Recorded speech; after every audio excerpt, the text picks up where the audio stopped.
প্রথমত আমি নিজেও তীব্র নিন্দা জ্ঞাপন করছি এমন ঘটনার জন্য যে ওসমান হাদির যে গ্রাফিতি তৈরি করা হয়েছে, যে জুলাই আমলে সেখানে বেশ কয়েকজন যারা শহীদ হয়েছে বাংলাদেশে গত 5ই আগস্টের আগে পরে, তাদের একটা গ্রাফিতি অর্থাৎ দেয়াল চিত্র তৈরি করা হয়েছে। তো সেই দেয়াল চিত্রের উপরে কে বা কারা রাতের বেলা এসে একটা, যেহেতু আমাদের যে অস্ত্রগুলি যে লুট হয়ে গেছে আমাদের থানা থেকে, ওই অস্ত্র কিছু আছে যারা আমাদের এখনো উদ্ধার করা সম্ভব হয় না, বাট এই অস্ত্রগুলি ইসের সময়, ইলেকশনের সময় এরা ব্যবহার করতে পারবে না। একটা মানসিক রোগীর মতন আচরণ করলেও খুব ঠান্ডা মাথায় এক বৃদ্ধা নারী, তারপর হচ্ছে এক কিশোরী, তারপর হচ্ছে এক বাচ্চা সহ 6 জনকে খুন করেছে মশিউর রহমান ওরফে সম্রাট। প্রাথমিক জিজ্ঞাসাবাদে সে সকল তথ্য স্বীকারোক্তি দিয়েছে। এটা ফুটেজ কিন্তু এটা প্রমাণিত হয়ে গিয়েছিল। পুলিশ সাভার থানার সামনে থেকে গতকালকে তাকে আটক করে। আসসালামু আলাইকুম দর্শক, নতুন একটা ভিডিওতে সবাইকে স্বাগতম। দর্শক, বর্তমান বাংলাদেশের রাজনৈতিক প্রেক্ষাপট থেকে গুরুত্বপূর্ণ কিছু ভিডিও নিয়ে হাজির হয়েছি, যার কিছুটা অংশ বিশেষ আপনারা ইতিমধ্যে ভিডিওর শুরুতেই দেখেছেন। দর্শক, দেখে কিছুটা আন্দাজ করতে পারছেন আজকে নিউজটা ঠিক কতটা গুরুত্বপূর্ণ এবং তাৎপর্যপূর্ণ হতে চলছে। দর্শক, আমি আর কথা বাড়াবো না, মূল ভিডিওতে নিয়ে যাব। তার আগে বলবো, যারা এখন পর্যন্ত আমাদের চ্যানেলটি সাবস্ক্রাইব করেন নাই, প্রতিনিয়ত আপডেট গরম গরম খবর পেতে আমাদের চ্যানেলটি সাবস্ক্রাইব করে পাশে থাকা বেল বাটনটি বাজিয়ে দিবেন। আর যারা ইতিমধ্যেই সাবস্ক্রাইব করে দিয়েছেন তাদেরকে অসংখ্য ধন্যবাদ। দর্শক, চলুন একটি লাইক দিয়ে সম্পূর্ণ ভিডিওটি না টেনে ধারাবাহিকভাবে দেখে আসি, তাহলে জানতে পারবেন আজকের নিউজের মূল বিস্তারিত বিষয়। আপনার আশেপাশে যে বসবাস করছে, আপনি কি তাকে চিনেন? আপনি তাকে জানেন? দেখতে পাগলের মতন, কিন্তু একে একে 6টি খুন করেছে। ভিডিওটা সর্বোচ্চ শেয়ারের অনুরোধ জানাচ্ছি। এই টাইপের মানুষ যদি আপনার আশেপাশে দেখেন, এলাকায় 999 নম্বরে ফোন করে পুলিশকে তথ্য দিবেন। গেল কয়েকদিন যাবৎ সাভারে একজন ব্যক্তি এলোমেলো ঘুরত। মানুষ মনে করতো পাগল। তার বেশভূষা, চুল অগোছালো অবস্থান দেখে সবাই ভাবতো যে হয়তো এলাকায় একটা পাগল ঘুরঘুর করছে, তাই না? কিন্তু বাস্তবে বের হলো কি, এই লোক একজন সিরিয়াল কিলার। একজন দুইজন না, গুনে গুনে 6 জন মানুষকে হত্যা করেছে গেল মাত্র 7 মাসে। ভবগুরের ছদ্মবেশে সিরিয়াল কিলার সম্রাট। আমি যখন দেখছি আশ্চর্য লাগছে, মানে বিশ্বাস করতে পারি নাই। সো সাবধানতার জন্য সবাই ভিডিওটা শেয়ারও করবেন, আর আশেপাশে এই টাইপের মানুষ থেকে সাবধান থাকবেন। তাকে বলা হচ্ছে কেউ কেউ মানসিক বিকারগ্রস্ত, আসলে কিন্তু না, তলে তলে এগুলো সব ভালো। অনেকটা মানসিক রোগীর মতন আচরণ করলেও খুব ঠান্ডা মাথায় এক বৃদ্ধা নারী, তারপর হচ্ছে এক কিশোরী, তারপর হচ্ছে এক বাচ্চা সহ 6 জনকে খুন করেছে মশিউর রহমান ওরফে সম্রাট। প্রাথমিক জিজ্ঞাসাবাদে সে সকল তথ্য স্বীকারোক্তি দিয়েছে। এটা ফুটেজ কিন্তু এটা প্রমাণিত হয়ে গিয়েছিল। পুলিশ সাভার থানার সামনে থেকে গতকালকে তাকে আটক করে। রোববার দুপুরে সাভার পৌর কমিউনিটির যে সেন্টার আছে, সেই সেন্টারটা পরিত্যক্ত, মানে এটা ব্যবহৃত হয় না। তো সেই পরিত্যক্ত ভবন থেকে এক কিশোরী সহ 2 জনের পোড়া যে দেহ, সেইটা উদ্ধারের ঘটনায় তাকে গ্রেপ্তার দেখানো হয়। তো এখানে যতটুকু তথ্য উপাত্ত সামনে আসছে যে সম্রাট পাগলের মতন আচরণ করলেও সে কিন্তু আসলে পাগল না, সাইকো টাইপের। তার পূর্ণ পরিচয় নিয়ে পুলিশ তদন্ত করছে। আপনারাও ছবিটা দিবেন, যেন বাংলাদেশের তো মানুষ কোথাও না কোথাও তার পরিচয় অবশ্যই বের হবে। প্রাথমিক তদন্তের তথ্য অনুযায়ী প্রথম যে ঘটনাটা ঘটেছে সম্রাট, সেটা হচ্ছে 2025 সালের 4 জুলাই। ওই দিন রাতে সাভার মডেল মসজিদের সামনে আসমা বেগম নামক এক বৃদ্ধাকে শ্বাসরোধ করে সে মেরে ফেলে। পরবর্তীতে ওই বছর 29শে আগস্ট সাভার পৌর কমিউনিটি সেন্টারের পরিত্যক্ত ভবনের ভেতর এক যুবককে শেষ করে শরীরটাকে সে জ্বালাই দেয়। এর প্রায় 1 মাস পর 11ই অক্টোবর আরও একটি নারীর দেহ উদ্ধার হয় কমিউনিটি সেন্টারের ভেতর থেকে। তাকেও শেষ করে দিয়েছিল সম্রাট। গত বছর 19 ডিসেম্বর ওই কমিউনিটি সেন্টারের ভেতর আরও এক যুবকের দেহ পাওয়া যায়। সর্বশেষ গত শনিবার রাতে এক কিশোরী সহ 2 জনকে শেষ করে তাদের শরীরটাকে সে ভস্ম করে দেয়। বলা হয়েছে সম্রাট 1.5 বছরের বেশি সময় ধরে এই থানার আশেপাশে ঘোরাফেরা করত। এক একদিন এক এক রকম পোশাক পরত, কথাবার্তা অনেকটা অগোছালো। এই কারণে সবাই তাকে পাগল মনে করত। আসলে কিন্তু সে পাগল না। পুলিশ সুপার বলছেন যে রিমান্ড মঞ্জুর হলে থানায় এনে সম্রাটকে জিজ্ঞাসাবাদ করা হবে। কেন? তবে আমার মনে হয় যে আসলে কেন, সে কি কারো উদ্দেশ্য প্রণোদিতভাবে এই ঘটনাগুলো করছে, নাকি অন্য কোনো কারণে করছে, টাকার বিনিময়ে না সাইকো, আসলে এটা জানা দরকার। তবে সাবধান থাকা দরকার, কারণ বাংলাদেশে অপরিচিত মানুষকে আপনি দেখলে আপনার কাছে মনে হবে পাগল, একবেলা ভাত খাওয়াই বা একটু খাবার দেই, একা। আপনি পুরুষ মানুষ, এই ভাই খাইছু কিনা থাকে না, আমরা এখন মানবিক কর্মকাণ্ড অনেকেই করি। বাট সাবধান, খুবই সাবধান। বাচ্চা কাচ্চাকে যারা ঢাকা শহর থাকেন, বাসার বাইরে যাওয়ার সময় একা দিয়েন না, অপরিচিত লোকের সাথে মিশতে দিয়েন না। আমার মনে হয় এই সম্রাটের বিচার দ্রুততার সহিত করা উচিত, তবে ইনভেস্টিগেশন শেষে। ঢাকা 8 আসন বাংলাদেশের রাজনীতির এক অত্যন্ত সংবেদনশীল এবং গুরুত্বপূর্ণ এলাকা। মতিঝিল, পল্টন, রমনা এই এলাকাগুলো নিয়ে গঠিত এই আসনটিকে বলা হয় দেশের রাজনীতির ব্যারোমিটার। কারণ এখানকার ভোটাররা যেমন শিক্ষিত তেমনই সচেতন। এই আসনের ফলাফলই অনেক সময় বলে দেয় দেশের রাজনীতির হাওয়া কোন দিকে বইছে। আর ঠিক এই কারণেই আসন্ন নির্বাচনকে ঘিরে এই মুহূর্তে সবচেয়ে বেশি উত্তেজনা বিরাজ করছে ঢাকা 8 আসনে। দৃশ্যপটে এখন দুইজন প্রধান চরিত্র। একদিকে বিএনপির প্রতাপশালী হেভিওয়েট প্রার্থী মির্জা আব্বাস, যার রয়েছে দীর্ঘ রাজনৈতিক ক্যারিয়ার এবং বিশাল কর্মী বাহিনী। অন্যদিকে এনসিপি এবং জামায়াত জোটের সমর্থিত তরুণ ও সম্ভাবনাময় নেতা নাসির উদ্দিন পাটোয়ারি। আপাত দৃষ্টিতে মনে হতে পারে এটি একটি অসম লড়াই, কিন্তু মাঠের চিত্র বলছে ভিন্ন কথা। যত দিন যাচ্ছে ততই পরিষ্কার হয়ে উঠছে যে এই লড়াইটা আর স্বাভাবিক নির্বাচনী প্রচারণার মধ্যে সীমাবদ্ধ নেই। এটি রূপ নিয়েছে এক অস্তিত্ব রক্ষার লড়াই। সাম্প্রতিক সময়ে নাসির উদ্দিন পাটোয়ারির নির্বাচনী প্রচারণাকে ঘিরে যে ধরনের বাধা এবং হামলার ঘটনা ঘটছে তা রীতিমতো নজিরবিহীন। অভিযোগের তীর সরাসরি উঠছে মির্জা আব্বাসের কর্মী সমর্থকদের দিকে। প্রশ্ন জাগে, একজন তরুণ প্রার্থীকে ঠেকাতে কেন এতটা আগ্রাসী হয়ে উঠলেন বিএনপির মতো বড় দলের নেতাকর্মীরা? তবে কি নাসির উদ্দিনের জনপ্রিয়তায় চির ধরেছে পুরনো দুর্গে? বিশ্লেষকদের মতে ঢাকা 8 আসনের লড়াইটি এখন আর শুধুমাত্র দুটি দলের মধ্যে সীমাবদ্ধ নেই। এটি হয়ে দাঁড়িয়েছে পুরনো ধারার রাজনীতি বনাম নতুন দিনের পরিবর্তনের আকাঙ্ক্ষার এক সরাসরি পরীক্ষা। মাঠ পর্যায়ের প্রচারণায় পোস্টার, মিছিল আর গণসংযোগে নাসির উদ্দিন পাটোয়ারির উপস্থিতি ভোটারদের মধ্যে যে সাড়া ফেলেছে তাতেই মূলত কপালে ভাঁজ পড়ছে প্রতিপক্ষের।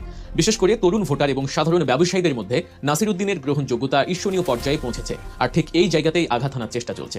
দর্শক, রাজনীতির এমন সব গভীর বিশ্লেষণ পেতে এখনই সাবস্ক্রাইব করুন গল্প নিউজ। আর যারা ইতিমধ্যেই সাবস্ক্রাইব করেছেন তাদের অসংখ্য ধন্যবাদ। আসুন একটু ফিরে যাই এই আসনের এক করুণ এবং লোমহর্ষক অধ্যায়, যা এই নির্বাচনের প্রেক্ষাপটকে আরও জটিল করে তুলেছে। ঢাকা 8 আসনের কথা বললেই অবধারিতভাবে চলে আসে শহীদ শরীফ ওসমান হাদির নাম। জুলাই আন্দোলনের অগ্রনায়ক এবং ইনকিলাব মঞ্চের মুখপাত্র হিসেবে তিনি পরিচিতি পেয়েছিলেন খুব অল্প সময়ে। তিনি ছিলেন এই আসনের একজন সম্ভাব্য স্বতন্ত্র প্রার্থী। গতানুগতিক রাজনীতির বাইরে গিয়ে তিনি সরাসরি মানুষের সাথে মিশেছিলেন। কোনো প্রোটোকল বা আড়ম্বর ছাড়াই ভোটারদের দুয়ারে দুয়ারে গিয়ে তিনি পৌঁছে দিচ্ছিলেন পরিবর্তনের বার্তা। কিন্তু তার এই জনপ্রিয়তাই হয়তো কাল হয়ে দাঁড়িয়েছিল। গত 12 ডিসেম্বর রাজধানীর পল্টনে বক্স কালভার্ট রোডে এক নৃশংস হত্যাকাণ্ডের শিকার হন তিনি। চলন্ত রিকশায় থাকা অবস্থায় তাকে লক্ষ্য করে গুলি চালানো হয়। তদন্তে উঠে আসে এক ভয়ঙ্কর তথ্য। সিসিটিভি ফুটেজ এবং গোয়েন্দা তথ্যে প্রধান অভিযুক্ত হিসেবে চিহ্নিত করা হয় সাবেক ছাত্রলীগ নেতা ফয়সাল করিম মাসুদ ওরফে দাউদ খানকে। জানা যায় হত্যাকাণ্ডের পরপরই সে সীমান্ত পেরিয়ে ভারতে পালিয়ে গেছে। অনেক বিশ্লেষক মনে করেন দেশের প্রভাবশালী মহলের ইন্ধনে পরিকল্পিতভাবে হাদিকে সরিয়ে দেওয়া হয়েছে, যাতে এই আসনে নতুন কোনো নেতৃত্বের উত্থান না ঘটে। হাদির এই নির্মম মৃত্যু ঢাকা 8 আসনের ভোটারদের মনে এক গভীর ক্ষতের সৃষ্টি করেছে। কিন্তু সেই শোককে শক্তিতে রূপান্তর করতেই যেন আবির্ভাব ঘটেছে নাসির উদ্দিন পাটোয়ারির। হাদি রেখে যাওয়া অসমাপ্ত কাজ এবং ইনসাফ প্রতিষ্ঠার স্বপ্ন কাঁধে তুলে নিয়েছেন তিনি। জামায়াত ও এনসিপি জোটের প্রার্থী হিসেবে তিনি যখন মাঠে নামেন তখন অনেকেই ভেবেছিলেন হাদির মতো তাকেও হয়তো ভয়ের সংস্কৃতি দিয়ে থামিয়ে দেওয়া যাবে। কিন্তু নাসির উদ্দিন প্রমাণ করেছেন তিনি ভিন্ন ধাতুতে গড়া। মনোনয়ন পাওয়ার পর থেকেই তিনি ঠিক হাদির মতোই সাধারণ মানুষের সাথে মিশে গেছেন। তার প্রচারণার কৌশল একদম সাদামাটা, কোনো বিশাল শোডাউন নয়, বরং ভোটারদের চোখের দিকে তাকিয়ে কথা বলা, তাদের সমস্যার কথা শোনা এবং সরাসরি সমাধানের প্রতিশ্রুতি দেয়া। এটাই তার রাজনীতির ধরন। তিনি স্পষ্ট ভাষায় ঘোষণা দিয়েছেন কোনো প্রকার চাঁদাবাজ, দুর্নীতিবাজ বা দখলদারদের প্রশ্রয় দেবেন না। তার এই আপোষহীন মনোভাবই তাকে ভোটারদের কাছে আরও গ্রহণযোগ্য করে তুলেছে। কিন্তু এই গ্রহণযোগ্যতায় তার জন্য কাল হয়ে দাঁড়িয়েছে। প্রতিপক্ষ বুঝতে পেরেছে সুষ্ঠু ভোটের লড়াইয়ে হয়তো নাসির উদ্দিনকে হারানো কঠিন হবে, তাই তারা বেছে নিয়েছে ভয়ের পথ। মির্জা আব্বাসের অনুসারীদের বিরুদ্ধে অভিযোগ, তারা বিভিন্ন স্থানে নাসির উদ্দিনের প্রচারণায় বাধা দিচ্ছে, তার কর্মীদের হেনস্থা করছে এবং এলাকা ছাড়া করার হুমকি দিচ্ছে। একাধিক ঘটনায় নাসির উদ্দিনকে শারীরিকভাবেও হেনস্থা করার চেষ্টা করা হয়েছে বলে অভিযোগ উঠেছে। তবুও দমে যাননি এই তরুণ নেতা। গণমাধ্যমের সামনে তিনি দ্ব্যর্থহীন কণ্ঠে বলেছেন, আমি আল্লাহ ছাড়া আর কাউকে ভয় পাই না। মৃত্যু পর্যন্ত কেউ আমাকে দমাতে পারবে না। আমি কোনো শক্তির কাছে মাথা নত করব না। তার এই সাহসী উচ্চারণে ভোটারদের মনে নতুন করে আশার সঞ্চার করেছে। তারা দেখছেন একজন নেতা যিনি অন্যায়ের প্রতিবাদ করতে জানেন, যিনি নিজের জীবনের ঝুঁকি নিয়ে হলেও ইনসাফ প্রতিষ্ঠার কথা বলেন। বিশেষ করে ঢাকা 8-এর মতো শিক্ষিত মধ্যবিত্ত এবং তরুণ সমাজ যারা দীর্ঘদিন ধরে অপরাজনীতির শিকার, তারা নাসির উদ্দিনের মধ্যে এক নতুন ভোরের স্বপ্ন দেখছেন। সোশ্যাল মিডিয়াতেও তার পক্ষে জনমত গড়ে উঠছে প্রবলভাবে। অন্যদিকে মির্জা আব্বাসের সমর্থকরা যদিও এসব অভিযোগ অস্বীকার করছেন, তবুও মাঠের পরিস্থিতি ভিন্ন কথা বলছে। নির্বাচন কমিশনের ভূমিকা নিয়েও এখানে প্রশ্ন উঠছে। আচরণবিধি লঙ্ঘনের এত অভিযোগ থাকার পরেও কেন কার্যকর কোনো পদক্ষেপ নেওয়া হচ্ছে না? প্রশাসন কি তবে কোনো বিশেষ পক্ষের হয়ে কাজ করছে, নাকি তারাও এই উত্তপ্ত পরিস্থিতিতে নীরব দর্শকের ভূমিকা পালন করছে? এই প্রশ্নগুলো এখন প্রতিটি সচেতন নাগরিকের মনে। ভৌগোলিক ও কৌশলগত দিক থেকে ঢাকা 8 আসন অত্যন্ত গুরুত্বপূর্ণ। এখানে রয়েছে সচিবালয়, মতিঝিল ব্যাংক পাড়া, ঢাকা বিশ্ববিদ্যালয় এলাকা সহ দেশের প্রশাসনিক ও বাণিজ্যিক কেন্দ্রবিন্দু। তাই এই আসনের দখল নেওয়া মানে শুধু একটি এমপি পদ পাওয়া নয়, বরং রাজধানীর বুকে নিজেদের আধিপত্য বজায় রাখা। আর এই আধিপত্য ধরে রাখতেই পুরনো রাজনৈতিক শক্তিগুলো মরিয়া হয়ে উঠেছে। তারা কিছুতেই চাইছে না তাদের সাজানো বাগানে নতুন কোনো ফুল ফুটুক। নাসির উদ্দিন পাটোয়ারি তার প্রচারণায় বারবার বলছেন তিনি টাকার খেলা বা পেশি শক্তিতে বিশ্বাসী নন। তিনি বিশ্বাস করেন জনগণের ভালোবাসায়। তিনি বাজেটের চেয়ে মানুষের অনুদান এবং সমর্থনের উপর ভিত্তি করেই তার নির্বাচনী কার্যক্রম চালাচ্ছেন। এটি বর্তমান সময়ের রাজনীতিতে এক বিরল ঘটনা।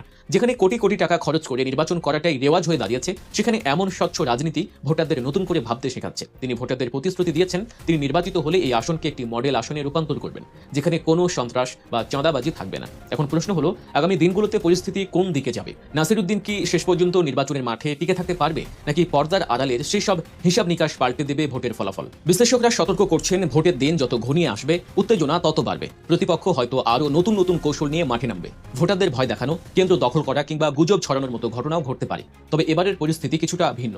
জনগণ আগের চেয়ে অনেক বেশি সচেতন। তারা এখন আর অন্ধভাবে কাউকে অনুসরণ করে না। তারা পরিস্থিতি পর্যবেক্ষণ করছে এবং সঠিক সময়ে সঠিক সিদ্ধান্ত নেওয়ার জন্য প্রস্তুত হচ্ছে। পরিশেষে বলা যায়, ঢাকা ৮ আসনের এই নির্বাচন এখন আর শুধু হার জিতের বিষয় নয়। এটি এখন সাহস বনাম ভয়ের লড়াই। এটি এখন পরিবর্তন বনাম পুরনো তন্ত্রের লড়াই। শহীদ শরীফ ওসমান হাদির রক্ত দিয়ে যে পরিবর্তনের সূচনা হয়েছিল, নাসিরউদ্দিন পাটোয়ারি সেই পতাকাই এখন বহন করছে। প্রতিপক্ষের শত বাধা, হামলা আর হুমকির মুখেও তার অটল অবস্থান প্রমাণ করে তিনি পিছু হটতে আসেননি। হাসিনারা ছিল মোমেন্ট, আর আমাদের তারেক রহমান নতুন মোমেন্ট বাইর করছে। হাসিনা মোমেন রে বানাইছিল পররাষ্ট্রমন্ত্রী। কথাবার্তার নমুনা শুনেন না আপনারা? ভারতের সাথে আমাদের সম্পর্ক স্বামী স্ত্রীর, কথাটা মনে আছে? আর তারেক রহমান এখন একজন নতুন মোমেন্ট পাইছে। আপনারা শুনলে হাসবেন, নতুন মোমেন্ট। হাসিনা তারেক রহমান একজন নতুন মোমেন্ট পাইছে। এক সেকেন্ড আপনাদেরকে দেখাই নতুন মোমেন্টটাকে।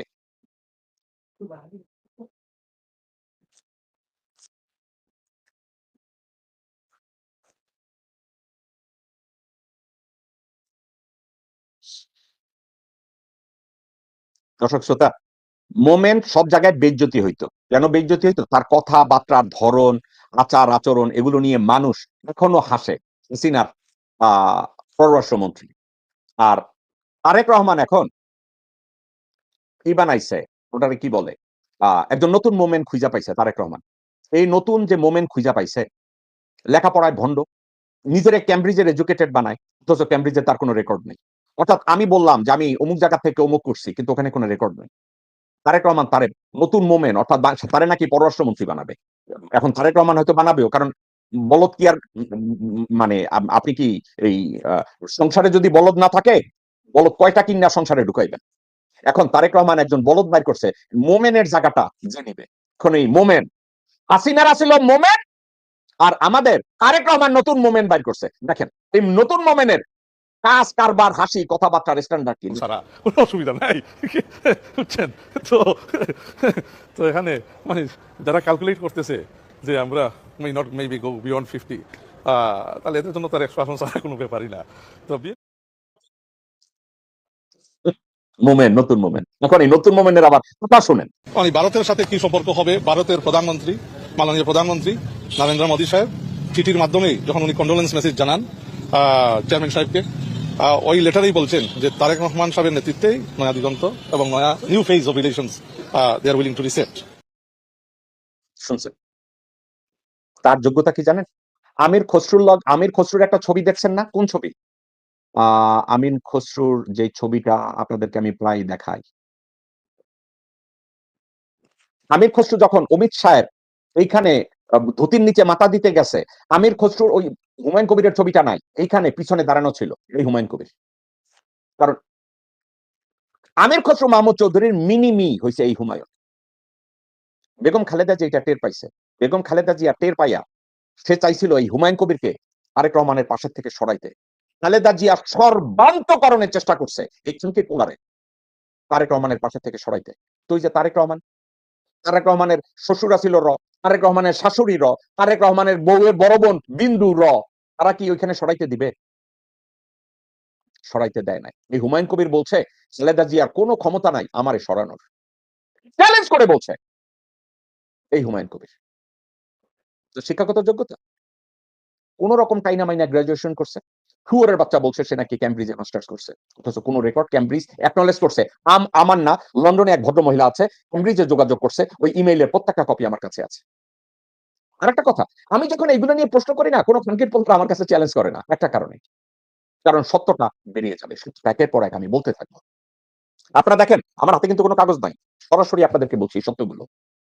আমি কোনো ভিডিও বানাই না রে ভাই, লাইনে বলে দেই আপনাদেরকে, দিস ইজ ফ্যাক্ট।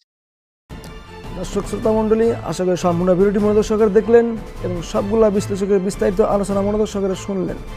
দর্শক, এই ভিডিওটি থেকে কী জানলেন, বুঝলেন, আপনার গুরুত্বপূর্ণ মতামত অবশ্যই আমাদের কমেন্টস জানিয়ে দেবেন, আর ভিডিওটি শেয়ার করে সবাইকে দেখার সুযোগ করে দেবেন।